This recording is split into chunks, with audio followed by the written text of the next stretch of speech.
we discuss about the challenges and as well as the solutions. So some of the challenges, we talk about the situation where there's a power concentration when the government is very strong, or another group is very strong. This is also a challenge for SDC.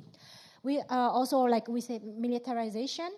There's also, for instance, the challenges we see is that when there's an issue of security, or I think that where there's a conflict in areas, is also a challenge for donor coordination, which is more difficult.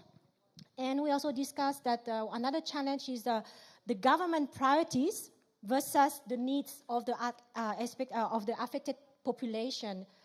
What is SDC position? Should we align with the government more, or also should we also align with the needs of the population, which might not be the same priorities as the government? And then we have some solutions. We discussed some of the solutions. It is important that for SDC that we don't jump and coming with Swiss principles or Swiss tools, but we should have like a sound context analysis.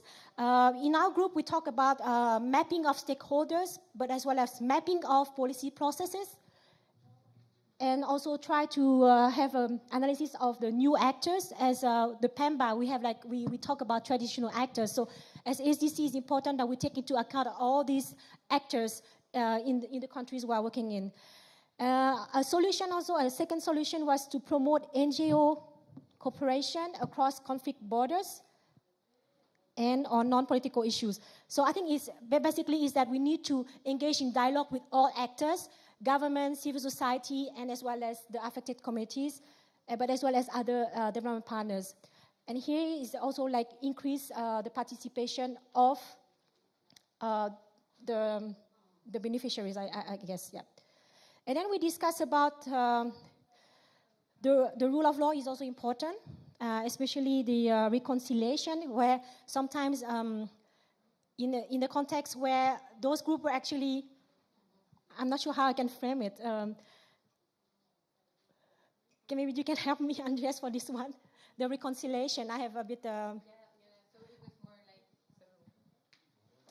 like... it was the question when you work together with local authorities and the people know that some of them committed crimes. How do you react to this? That reconciliation is one way that you have to start first, and then because before that you cannot really bring people together.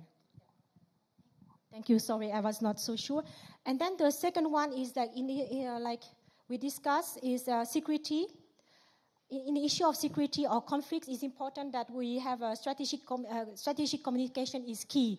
Sometimes SDC has to be careful and sometimes has to be low profile. So it's very important in area which has conflict that we have a sound and strategic communication policy.